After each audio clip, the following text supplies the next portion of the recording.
Muito bem, vamos ver essa aula 17, então, da apostila que ficou do outro bimestre, né? Faltou uma aula da matemática A, uma aula da matemática B. Então, vamos ver a aula 17 da matemática B, que é, de novo, de discussão de sistemas lineares, né?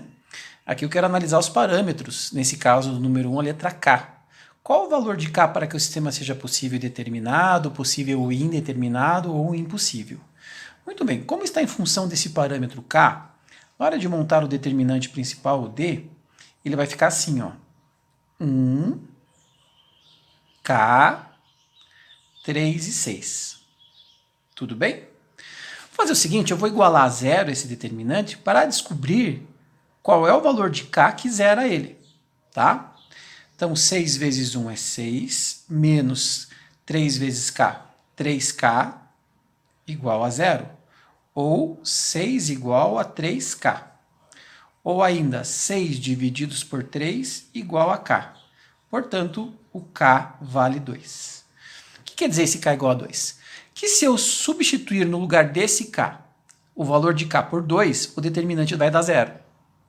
Tá certo? Então, eu já posso dizer que para K diferente de 2, eu tenho certeza que o D será diferente de zero. Portanto, eu terei um sistema possível e determinado. Porque para o sistema ser possível e determinado, basta que o determinante principal seja diferente de zero. Então, se o K não for 2, o determinante principal não será zero, portanto, o sistema será possível e determinado. Tudo bem, mas e se o K for 2? O que acontece com o sistema se o K for igual a 2? Aí eu vou calcular o nosso amiguinho dx, tá certo? Lembra como é que eu calculo o valor do dx? Você tira fora a coluna dos coeficientes de x e no lugar põe os termos, coloca, né, os termos independentes. Então vamos lá, vamos colocar então aqui 1 e 2 no lugar dos coeficientes de x. E repete os coeficientes de y, 3 e 6. Beleza? Bom, aí o dx não está em função de incógnita nenhuma. Portanto, 1 vezes 6 é 6, menos 2 vezes 3, que é 6, o dx também será zero. E se o dx for zero, se o d for zero, né, já que o k é 2, o d é zero, e o dx independe do valor de k, mas ele também dá zero, o teu sistema será um sistema possível e indeterminado. Certo? Então, esse sistema não tem como ele ser um sistema impossível. Certo? Se o K for diferente de 2, será possível e determinado, porque o determinante principal será diferente de zero. Agora, se o K for igual a 2, bom, aí eu já sei que o D é zero. Certo? Se o K for 2, o D é zero. Mas, calculando o dx, que não está em função do parâmetro K, o dx também é zero. Então, se K for 2, SPI, porque D e dx são zero. Se K for diferente de 2, SPD. Então, esse sistema só não pode ser um sistema impossível. Bom, na letra B nós temos a mesma situação, né? Então, vamos montar o D. Vamos lá. Como é que fica o D? 5, K, menos 1 e 1. Faço a mesma coisa, igual a zero para descobrir qual é o valor de K que vai zerar o determinante. Então, 5 vezes 1 é 5, menos 1 vezes K, que dá mais K. Igual a zero, portanto, o K é igual a menos 5. Então, o que eu já sei?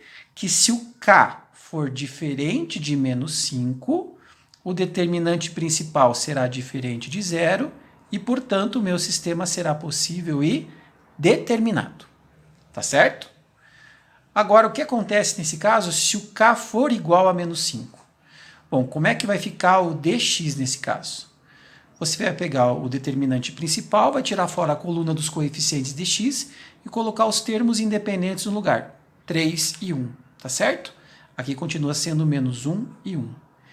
E aí eu vou calcular o valor do dx.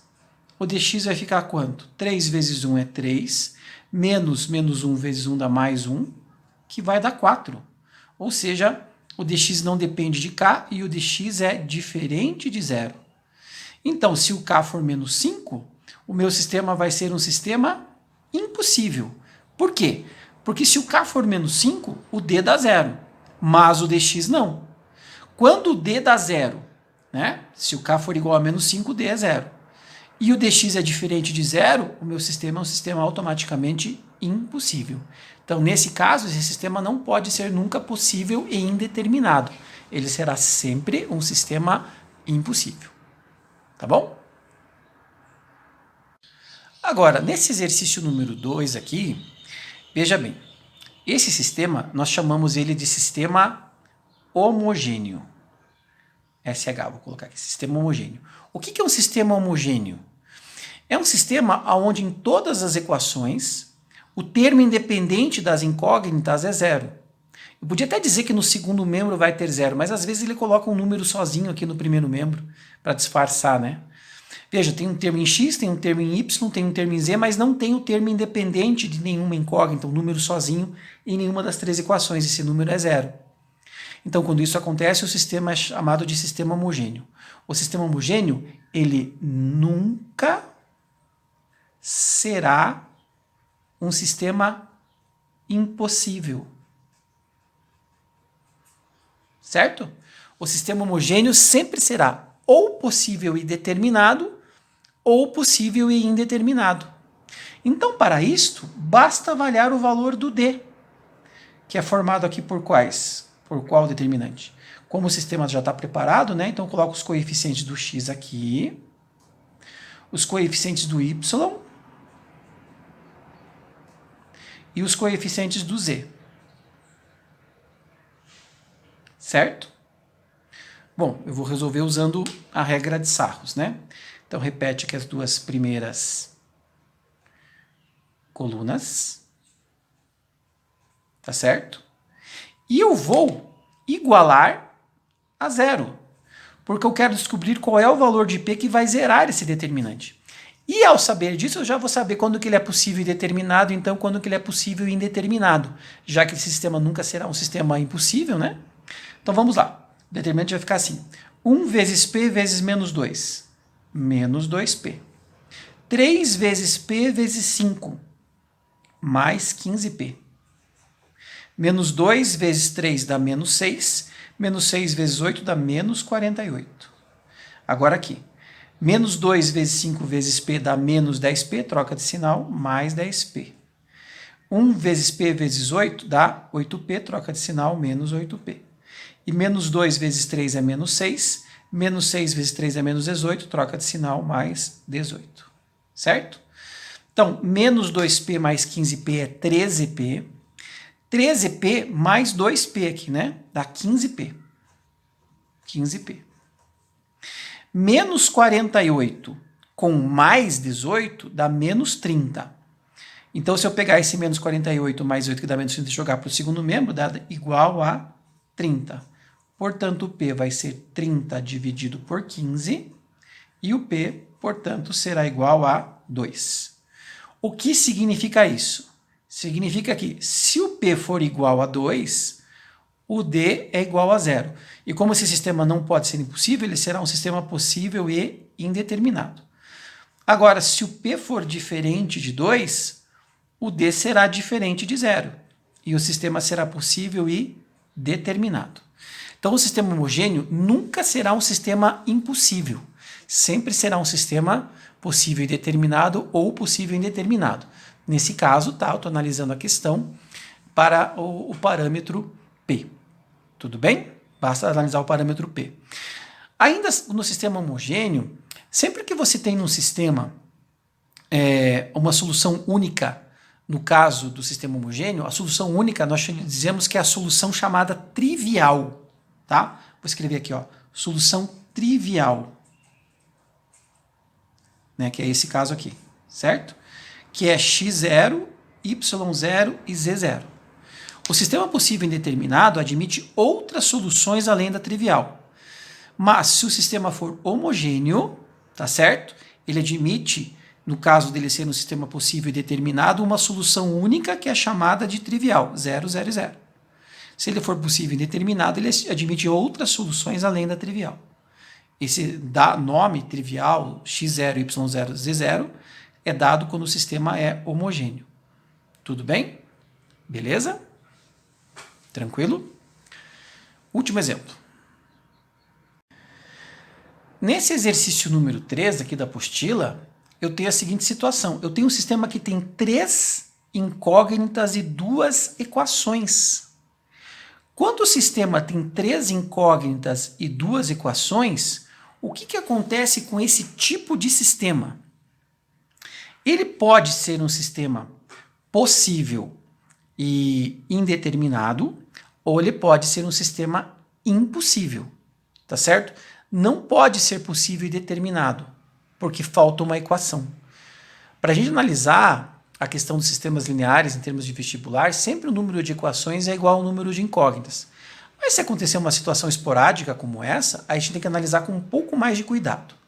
Então, sempre que o número de incógnitas for maior que o número de equações, vamos colocar aqui, número de incógnitas for maior que o número de equações, esse sistema não pode ser SPD. Tudo bem? Não pode ser SPD. Então, e ele pode ser SPI ou SI? Vamos analisar a situação. Repare que se eu pegar essa primeira equação e multiplicar ela por 3, aí ficaria como? 3x mais 6y menos 6z igual a 4. Ela é muito parecida com a equação de baixo, não é? Daí, nesse caso, 3x mais py menos 6z igual a quê? Então, nesse caso, a gente diz o seguinte.